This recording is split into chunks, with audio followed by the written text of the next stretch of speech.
Chairman, thank you for the introduction. These are exciting times, I believe. We are at the fourth evening of an emerging new industry. I think GTL is really a new industry. And we saw presentations from Shell about their plans in Qatar. ExxonMobil has definite plans in Qatar. And Sasol will commission first large-scale GTL plant after Bintulu next year. What I want to do today is looking a little bit back to the history of LTFT reactor development within Sasol, because low temperature fission troughs technology, that's the technology to be applied in GTL. And I will touch on the main reasons for that. I also want to answer a question, which reactor technology to be selected. My Shell presentation already touched on that, and what I want to do is just show you some fundamental reasons why we think we should go slurry phase reactor technology. I think I can almost skip this one. I only want to highlight that Sasol has a portfolio of catalysts, so we do not have only cobalt catalysts, but we have also alkali promoted iron catalysts. What is really typical for the iron catalyst is that it catalyzes also water gas shift reaction, and for low temperature fission troughs, that's a definite disadvantage, because if you pay a lot of money to make carbon monoxide and hydrogen from methane, you don't want to convert it back to CO2. But for high temperature fission troughs, if you go to temperatures in the range of 330, 350, it can be a definite advantage that iron catalyzes the water gas shift reaction, because basically you can convert CO2. So that reduces the syngas to a similar syngas design as for a methanol plant, because you can see CO2 as a reactant. Product spectrum is very different for high temperature fission troughs, low temperature fission troughs. Low temperature fission troughs, distillates, waxes, which need to be worked up to diesel, kerosene. But for high temperature fission troughs, and I will show you on the next slide, typical product distribution. You make a lot of products in the gasoline range. You make also a lot of light olefins, ethylene, propylene.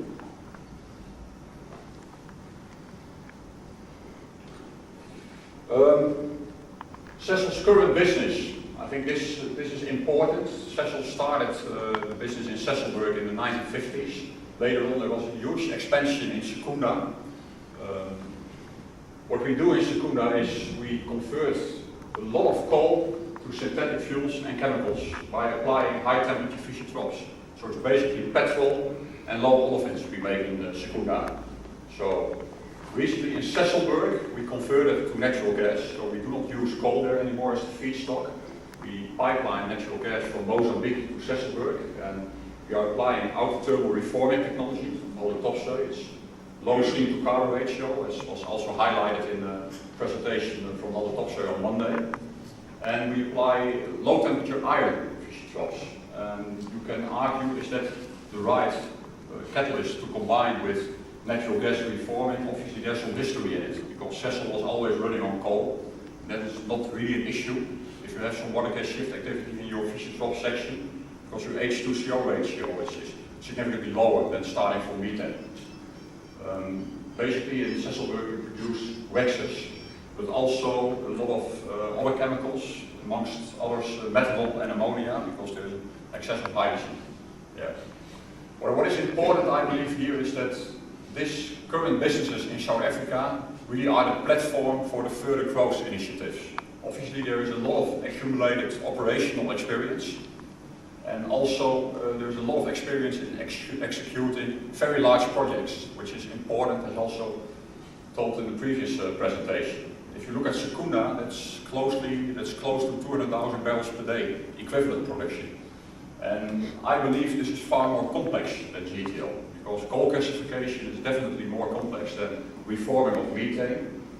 Cleaning up the synthesis gas is difficult, and also running high temperature fluidized bed reactors is not that easy. There is a lot of experience within Sasol, which then provides the platform for further global growth, and that has to come from the gas to liquid initiatives, and maybe later also coal to liquid initiatives outside South Africa.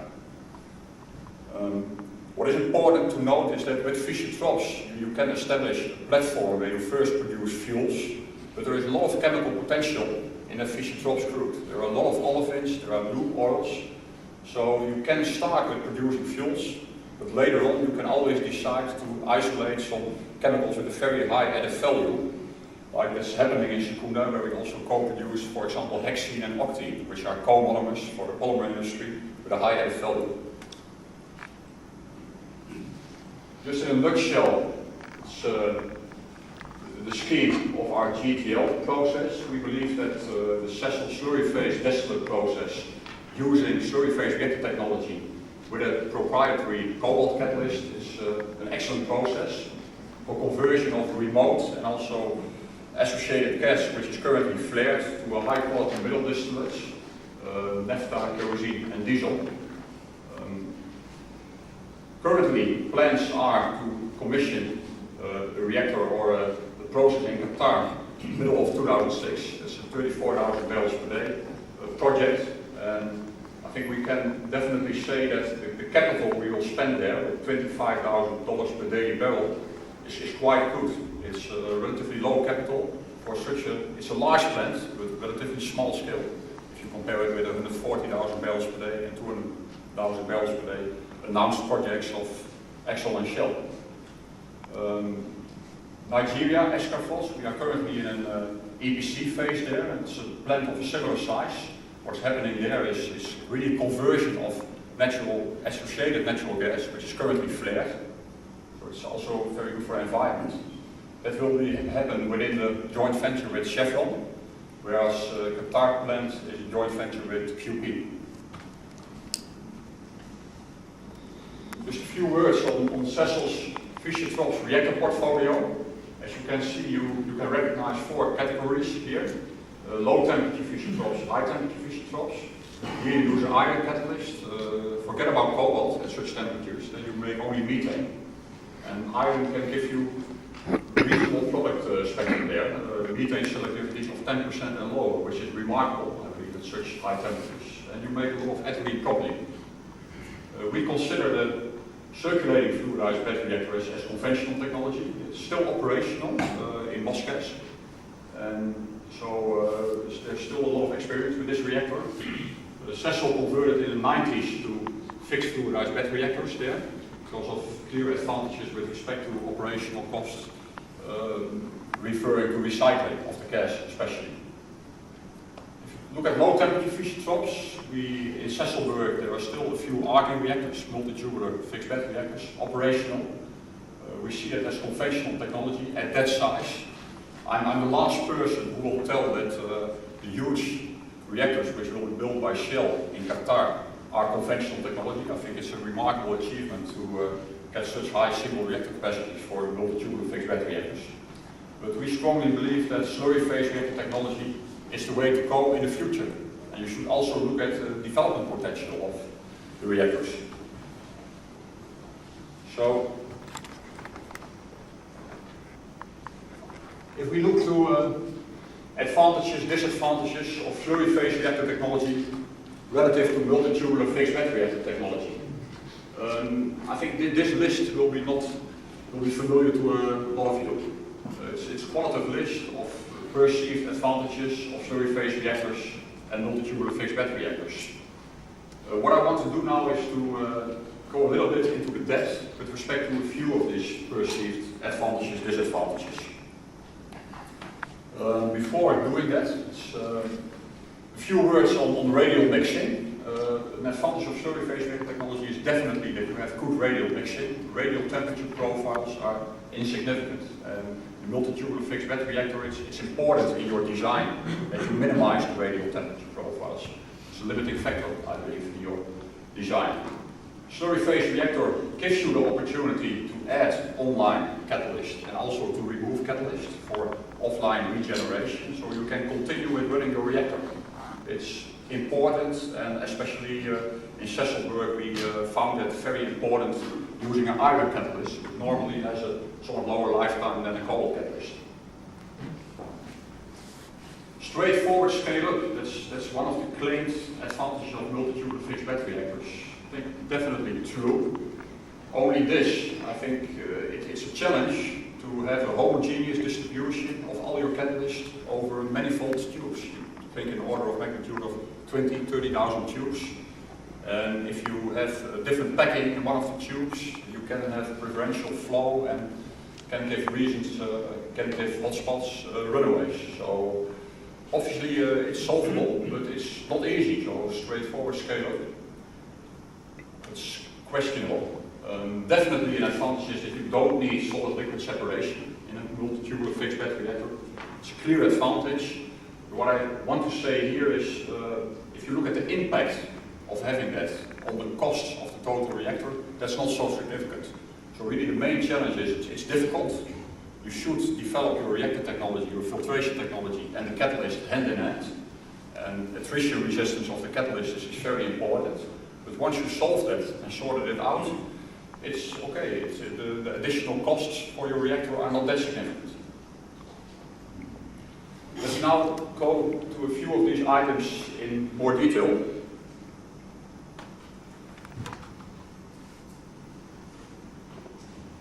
Pressure drop. What I did here is plotting a pressure drop over a multi-tubular fixed bed reactor and a slurry phase reactor as a function of the gas throughput. And while we are aiming for high single reactor capacities, gas throughput is very important. You really want to push the boundaries if you talk about gas throughput. So actually this is the gas velocity at actual conditions, actual pressure and temperature. What you see here, and that's not a surprise, if you use 1 millimeter particles in a multi-tubular fixed bed reactor, which is already quite small, the pressure drop rapidly increases. You use common air group correlations for that, and correct also for the trickle behavior you have, which increases pressure drop to some extent. If you operate at higher pressure, relatively the pressure drop is lower, but in absolute way the pressure drop increases also to some extent. And this high pressure drop, because if you talk about such a gas throughput, you easily have 4-6 bars over a tube length of 10 meters, that becomes a limiting factor for multi-tubular fixed bed reactors. On the contrary, for slurry phase reactors, pressure drop is almost independent of your gas throughput. It's determined by the static height and your gas holder. And the gas holder tends to increase with higher gas velocity, so you see even a slow trend downwards. So this determines that high gas throughputs are important, and slurry phase reactor technology can benefit from that. Recycling of unconverted syngas is also relatively expensive for a multi-tubular fixed bed reactor, relative to a slurry phase reactor. Let's look a little bit in more detail to heat transfer. What I did here was plotting the heat transfer coefficient, again as a function of the gas velocity for both types of reactors. I used just regular correlations from old literature. Important to note that this is a kind of overall heat transfer coefficient, so it's not a wall to, or the bed to wall heat transfer coefficient, but it also includes radial, the radial profile of temperature. Again, what you see here, you talk about an order of magnitude almost. The heat transfer coefficient in a slurry phase reactor is much higher than a multi-tubular fixed bed reactor. And what you see here is basically the way to debottleneck multi-tubular fixed bed reactors is to go to higher gas throughputs, because you increase the heat transfer coefficient. But you have to remember pressure drop is an issue. So again here I think at high gas throughputs you can see, and high reactor productivities, the very high heat transfer coefficient is a significant advantage of slurry phase reactor technology. Also something to notice, because the contents of the slurry phase reactor are slurry, that provides you a thermal freewheel almost, and which is important in temperature controllability of the reactor and to avoid runaways. You can also apply relatively high delta T's between your reaction medium and your coolant, which normally is steam cooling water, because of the cook mixing in axial and radial direction.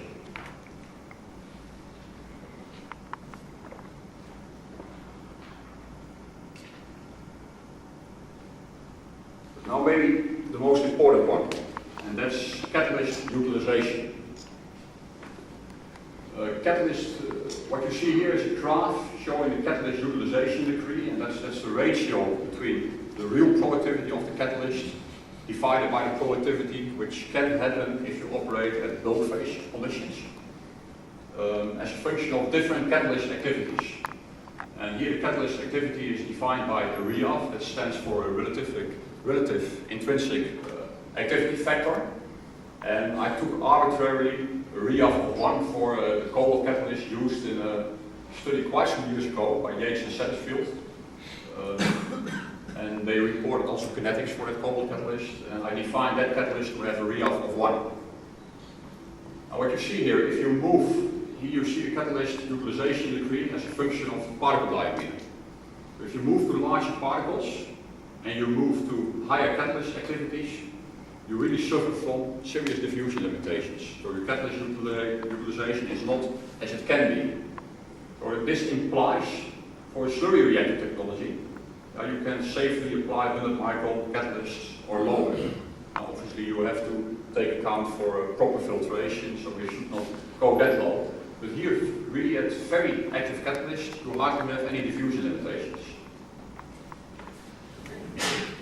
You can wonder, if I look here, you have an intrinsic activity of the catalyst of 5 times or almost 10 times what you have here, and your utilization degree is 0.2, then you still have a nice productivity enhancement, you can say. So even in a multi-turbine fixed bed reactor, why not applying very active catalysts? You suffer from diffusion limitations, but the product of utilization degree and REAF is still positive. There's an important reason not to do that, and what I did here is I took, this is I believe a quite famous graph in the LTFT world. It's an analysis of Professor Ecclesia, and which is showing the C5+ selectivity and the methane selectivity as a function of a chi parameter. And this is really a catalyst parameter which reflects the catalyst geometry. It's also reasonably familiar to the Taylor modulus, because you recognize the relative activity of the catalyst and a particle diameter of the catalyst. What you see here is if you come from here and move to larger particles or higher activities, then you will suffer from here on from lower C5+ selectivities and increased methane selectivities. And that's very important because obviously there's a strong drive to avoid a high methane selectivity and to maximize the C5+ selectivity in GTL. So this implies that for commercial relevant catalysts, and you talk about chi values larger than 50, because here your catalyst activity is simply too low to be of commercial relevance, that you have a clear benefit from small particles.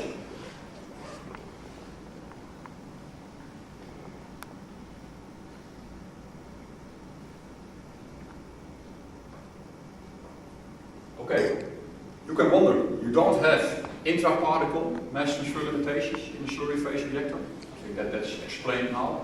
But what about gas-liquid mass transfer correlations?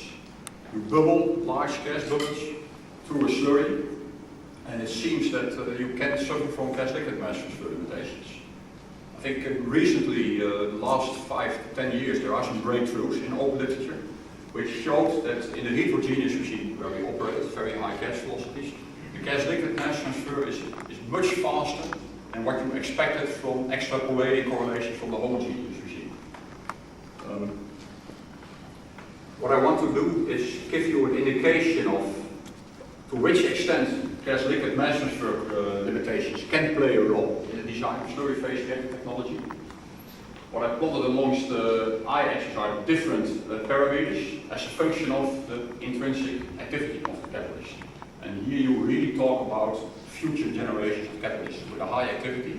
It will be possible for cobalt, but it requires further development. But it's important to see if this can be, if you have these catalysts, you will suffer then from clear mass transfer limitations in your slurry phase reactor. What I plotted here is the degree of saturation with respect to CO, and also the utilization degree of your slurry. Also an important factor is the ratio of your H2CO in your liquid, divided by the H2CO at your gas-liquid interface in your building, because that's determining the selectivity. What you saw in the previous slide is the increased methane selectivity when you suffer from diffusion limitations, is caused by H2CO ratio increase. Please, the message from this slide is that even for very active catalysts, your utilization degree of the slurry is very good, and you don't suffer from too many gas-liquid mass fermentations. Okay, this is all very nice, but finally, it should result in the main claimed advantage of the slurry phase reactor, which is a high single reactor capacity and simple constructions. So I just want to take you quickly to a few slides. What we did an in-house study, and we used simple reactor models. We used similar catalyst kinetic and selectivity models. So here, this is a list of the starting points of our engineering study. So you should really compare the slurry phase reactor technology with the multi-tubular fixed bed reactor technology on a proper basis. So here there are some disclaimers which are important. We used similar overall reactor weights of 1500 tons. And the question now is, do all these claimed advantages of slurry phase reactor technology result in larger single reactor capacities? So what we see here is, what I plotted is the C5 plus single reactor capacity in barrels per day as a function of the relative activity of the catalyst. You see a few curves. One is referring to the left y-axis, which is single reactor capacity. Red lines is slurry phase reactor. Blue lines is multi-tubular fixed bed reactor technology. And you see the dashed lines, which are giving you the space-time unit. So please, what you should take from this point, or from this slide, is that at low catalyst activities, the reactors are really comparable in terms of single reactor capacities. However, at high catalyst activities, because you can avoid diffusion limitations, you can maintain high operational temperatures, slurry phase reactor technology has a clear advantage in terms of a high reactor capacity and high space-time yield. So to conclude, I think while we are developing more and more active catalysts, the multi-tubular fixed bed reactor cannot reap the benefits from such high active catalysts.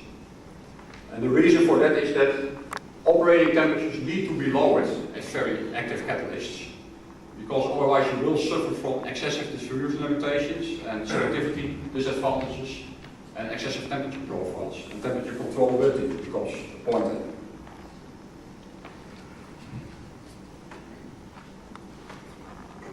Okay, just one slide to summarize low temperature fission reactor development, not only within Sasol. Starting from the 1950s with a low capacity arc reactor, 500 barrels per day, which was later debottlenecked by increasing the operating pressure to 700 barrels per day. I think Sasol realized in the late 80s that slurry phase reactor technology will really have the potential to go for very high single reactor capacities on the long term.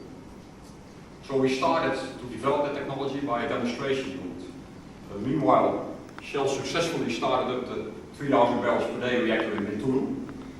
And as a result of the demonstration efforts within Sasol, I think we decided in 1993 to build a low temperature iron slurry phase reactor of 2,500 barrels per day.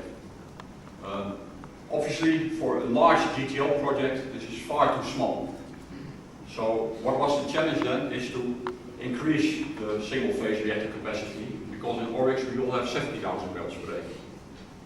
Meanwhile, I think Shell did an excellent job in debottlenecking the multi-tubular fixed bed reactor up to a capacity of 8,000 barrels per day.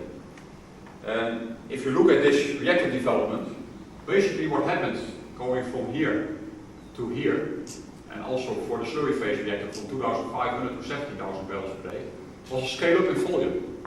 It was just simply increasing the volume of the reactor, and for a multi-tubular fixed bed reactor, that of course implies also increasing the number of tubes of the reactor. So that's not easy. It requires a lot of efforts from the mechanical side, but it was not about increasing the reactor productivity. So now we are going in the next phase. I think that was also explained in the previous presentation. From here to here, that was process intensification. And what we are after now, and we are on the right track, I believe, with developing more active catalysts and also by recognizing that diffusion limitations, gas liquid mass transfer limitations will not be a problem. We also claim to intensify our process to such type of single reactor capacities, 30,000 barrels per day or higher, for the size we have already here. So the next phase is really process intensification.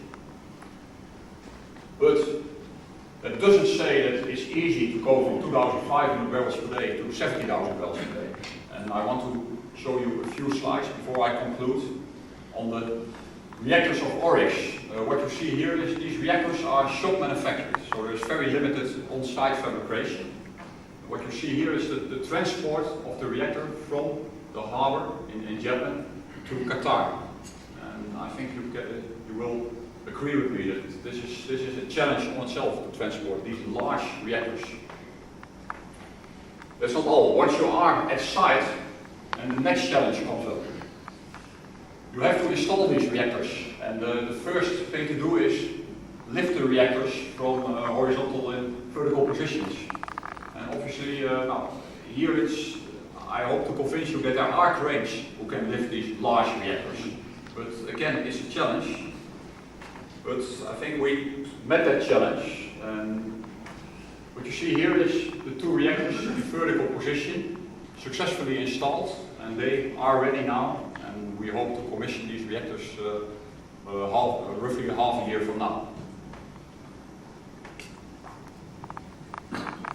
So, to conclude this presentation, I think the most important, this advanced slurry phase reactor technology, which is using proprietary cobalt catalysts, is really the heart of our Sasol slurry phase distillate gas to liquids technology.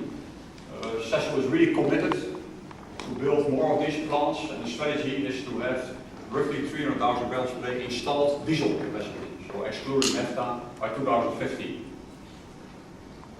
I hope I showed that some of the disadvantages of slurry phase reactor technology do not have really a serious negative impact on the reactor performance and can also be mitigated by proper design. I think it's safe to say that slurry phase reactor technology already outperforms multi-tubular fixed bed reactor technology for currently available catalysts, but it's clear that while we are developing more and more active catalysts, that the development potential by process intensification of slurry phase reactors is much larger. And finally, and last but not least, this is important. I think we, as a company, we went now through a process where we successfully shop manufactured these reactors, large reactors, transported them, and also installed them. And now the next phase is to start the reactors up and get a good on-stream availability. Thank you for your attention.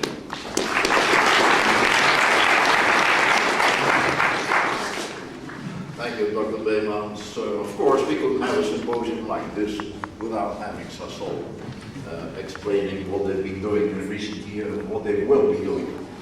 Paper is open for discussion. Jacob Corné.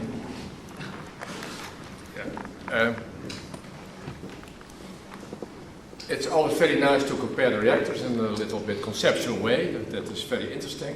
You focused on productivity, and that's a good point because catalysts become more and more active. But it could be in the future you have more higher selectivities. When you have a higher selectivity, my experience, then the reactor design is more important, more subtle. What would you predict when you would be faced with much more selective catalysts? In what way or that? Would you then have the same conclusion, or would you feel that could lead to another conclusion? No, absolutely, I totally agree. Selectivity is key. To produce syngas is very expensive, so you should rather convert it very selectively. What we did, we made a comparison for a baseline cobalt catalyst. So we assumed the same catalyst in both reactors. I think it's clear that if you go to higher active catalysts, you can utilize that higher activity in two ways. You can consider lower operating temperatures, which are beneficial for selectivity. It's always, you should compromise.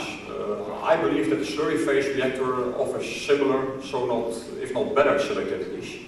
What is important probably also for selectivity is the effect of water, because the slurry phase is reasonably well backmixed with respect to water. you have that, let's say, that beneficial effect from the beginning of the reactor. So I don't see that slurry phase reactor technology should have intrinsically a lower I was selectivity thinking than about multi-tube. saying no, residence time distribution. Quick. Yeah, sorry? I was thinking about Next residence time question, please. distribution. Yeah, okay. I just want to comment on this comparison between fixed bed and fluidized bed. And I feel like this comparison is a little bit misleading for many reasons. I would just say two of them. We just mentioned two of them. One is that the reactor development the development of this reactor has to go hand by hand with the catalyst development. And I think everybody knows this failure with the part with butane to obtain American hydride. If you don't have the catalyst which can handle the erosion and many constraints in fluidized bed, you don't go in fluidized bed. And the second example that I can give is the Sasol moved his technology from circulating fluidized bed, which are using iron catalyst, which is very fine problem with antiparticle force and so on. The development has gone by hand with the catalyst development. Second, Yes, could you please answer this question? I fully agree. I think catalyst development for a multi-tubular fixed bed reactor is different from catalyst development for a slurry phase reactor. What you can see is that the slurry phase reactor can accommodate extremely active catalysts. And that way you can go for a certain reactor weight to much higher single phase reactor capacities, which is important to align, for example, with developments at the syngas and air separation site. I think ideally you want to have single train sizes of 30,000 barrels per day, an ASU, an ATR and slurry phase reactor. So, but obviously the catalyst development is different for both reactors. Okay. Next question, Mr. Breman. I just have a short comment and a short question. The short comment is that if multitubular characteristics were really as bad as you presented, we would be in slurry as well. So it's a bit pessimistic, for sure. But we can discuss about the details much later. And the question is more economic. You quoted 25,000 barrels, $25,000 per barrel capacity for the Qatar plant, but for the Nigerian plant the value is $56,000 per barrel capacity. And I know the difference is a bit in the specialities at the end, but that cannot be the difference really, because it's more than double. So where does that cost difference come from?